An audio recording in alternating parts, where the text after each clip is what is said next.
Bismillahirrahmanirrahim. Assalamualaikum warahmatullahi wabarakatuh. Selamat pagi anak-anakku semua, Min 2 Sukoharjo, terutama untuk kelas 4. Hari ini kita belajar kembali MUPEL IPA ya. Kita masih belajar tema 7. Nah, sekarang kita belajar manfaat gaya. Sebelumnya kalian persiapkan dulu buku kalian, buku Sains Erlangga, dan buku pendamping atau buku PR kalian.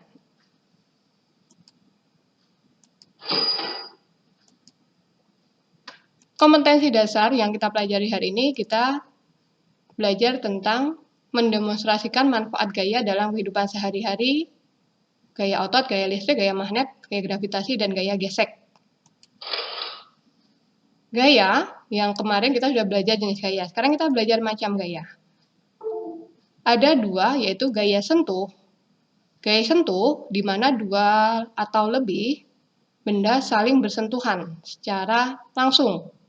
Nah, yang termasuk gaya sentuh ada gaya gesek, gaya otot, dan gaya listrik. Nah, setiap hari kamu udah tahu ya. Kemudian ada gaya tak sentuh, ada gaya gravitasi. Jadi gravitasi itu kita tidak merasa, tapi kita mengalami gaya gravitasi. Kemudian gaya magnet. Nah, gaya magnet termasuk gaya tarik dan gaya dorong. Kalau gravitasi gaya tarik ya. Kemudian kita belajar manfaat gaya otot. Nah, gaya otot itu yang paling sering kita pakai untuk beraktivitas sehari-hari, untuk berolahraga. Di sini contohnya kita memukul paku dengan palu menggunakan gaya dorong. Kemudian kita melakukan menggergaji menggunakan gaya dorong juga. Nah, di sini juga ada orang atau anak yang sedang meniup balon. Nah, kegiatan meniup balon ini berarti ada otot-otot pada paru-paru.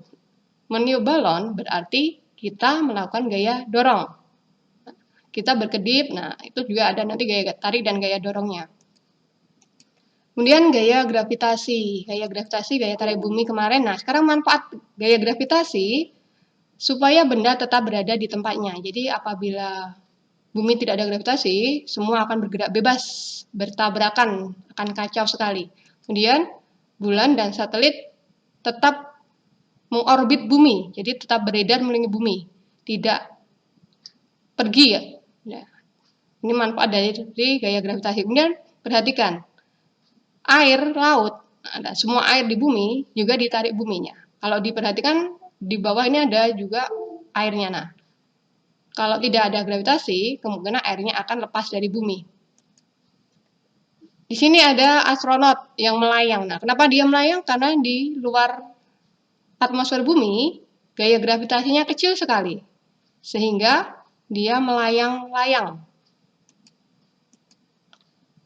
Manfaat gaya gesek. Gaya gesek manfaatnya supaya menghentikan atau memperlambat arah gerak benda ya. Nah, seperti ini kalau yang gesekannya atau kita pakai untuk mengerem mendadak biasanya menyebabkan terjatuh. Jadi kalau mau mengerem dengan hati-hati pelan-pelan. Arah dari gaya gesek itu berlawan arah dengan arah geraknya. Jika kita melaju ke depan, maka gaya geseknya ke belakang. Kemudian kerugian dari gaya gesek. Nah, di sini ada contoh menghasilkan api dari korek api. Nah, kalau kita lihat ini bermanfaat, tapi ada juga yang gesekan bisa menimbulkan kerugian. Contohnya adalah kebakaran hutan karena gesekan ranting, itu termasuk yang merugikan. Kemudian permukaan benda kalau bergesekan nanti menjadi halus atau kita sebut aus. Kemudian menghasilkan panas. Contohnya kamu siap melakukan permainan seperti ini. Nah, lama-lama nanti merasa panas pada bagian belakang paha ya. Nah, di sini karena ada gesekan. Kemudian manfaat gaya magnet. Nah, gaya magnet banyak sekali manfaatnya. Contohnya jika kalian kehilangan jarum, bisa kalian cari gunting. Nah, ujung gunting itu mengandung magnet. Kemudian ada yang sering main catur, ada sekarang catur yang pakai magnet.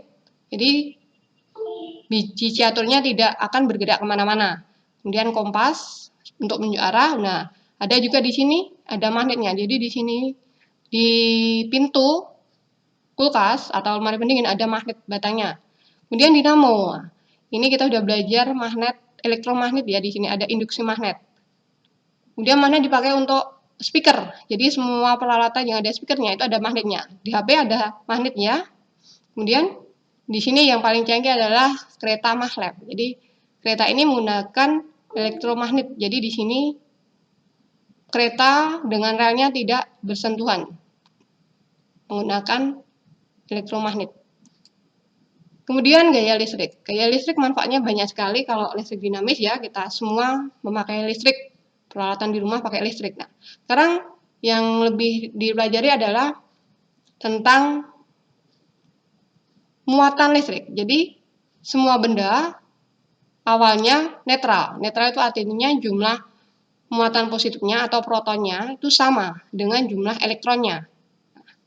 Percobaan yang kita lakukan kemarin adalah untuk mengetahui adanya listrik statis, kalian cari penggaris mika, kalian gosok ke rambut yang kering atau kalian gosok ke meja. Kemudian siapkan kertas kecil-kecil, kemudian dekatkan, jangan ditempelkan, didekatkan saja. Nanti akan terjadi tarikan, jadi akan menempel. Nah, ini terjadi gaya listrik statis. Jadi seperti ini saya jelaskan pelan-pelan. Saat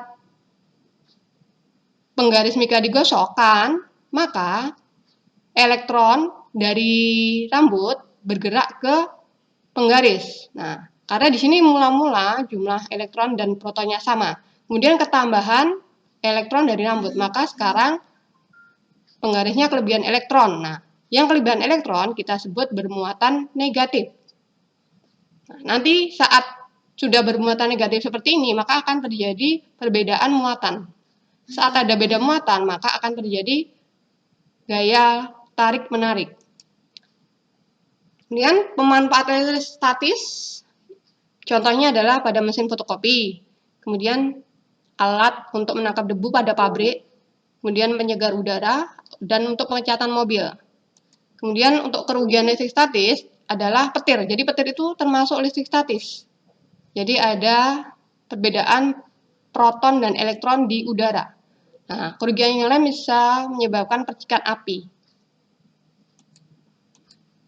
Sekarang untuk percobaan listrik statis, selain tadi menggunakan penggaris mika dan kertas, nah, bisa kalian coba di rumah praktek atau percobaan berikut. Teman-teman bisa siapkan balon, lalu ganti gosok-gosok saja ke rambut ini. Dia mencapai kalori. Atau teman-teman bisa tempelkan balon tadi ke langit-langit cuma kayak gini jadinya. Bisa nempel loh balonnya. Nah, bisa dicoba berkali-kali. Nah, ini bukan balon terbang, ini balon yang menggunakan listrik statis untuk menempel di langit-langit tempatnya.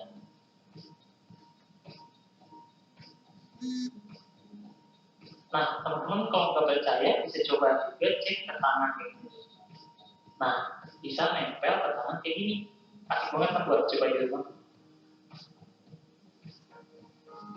Karena dari listrik statis tadi, balon ini bisa nempel di tangan kayak gini dan tangannya tuh kalau digoyang-goyang kayak gini. Oke, next. Untuk percobaan berikutnya, ini gampang banget, tinggal disiapkan botol dan 2 buah sedotan kayak gini. Dan usahakan sedotannya itu sedotan yang bengkok ya, biar prosesi menghasilkan listrik statis. Jadi teman-teman bisa gosok-gosok sedotannya kayak gitu, bisa pakai tangan atau pakai tisu sampai terasa agak panas sedotannya. Dan selanjutnya satu buah sedotan diletakkan di atas satu botolnya kayak gini. Dan sedotan yang lainnya tinggal diarahkan ke sedotan yang digosokkan. Bisa kelihatan sedotannya bisa gerak sendiri karena asapnya daya tolak menolak dalam muatan yang sama pada listrik statis ini. Nah, bisa dicoba aja teman-teman ya, ini gampang banget soalnya.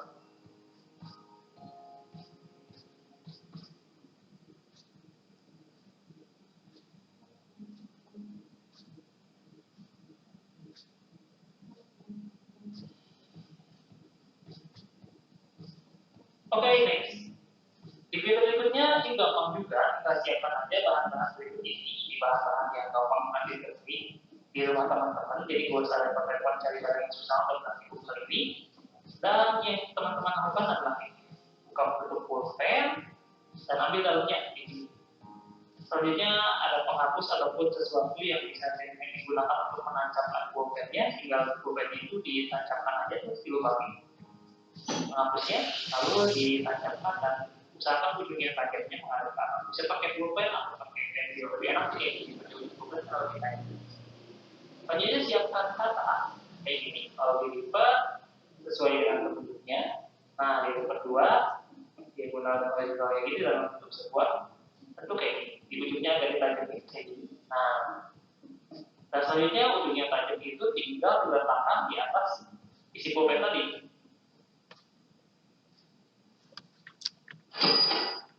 Jadi tadi percobaannya tinggal kalian dekatkan kertas tadi dengan balon yang sudah digosok ke rambut bisa, atau dengan pipa yang digosok ke benang wol juga bisa.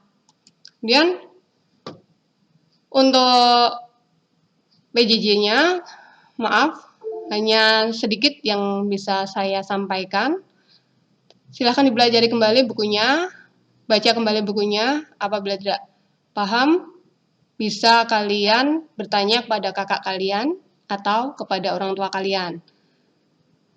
Tolong masih jaga kebiasaan protokol kesehatan kita ya, 5M. Kemudian tetap belajar dengan semangat, berdoa pada Allah sungguh-sungguh, semoga pandemi segera berakhir dan kita bisa bertemu kembali bertatap muka dengan teman-teman kalian di kelas dengan Bapak dan Ibu guru di sekolahan. Untuk tugas atau latihan soal, kalian ada di buku Sains Erlangga halaman 76-77, nanti kerjakan terlebih dahulu. Yang dikerjakan hanya nomor 6 sampai nomor 15, jadi ada 10 nomor ya.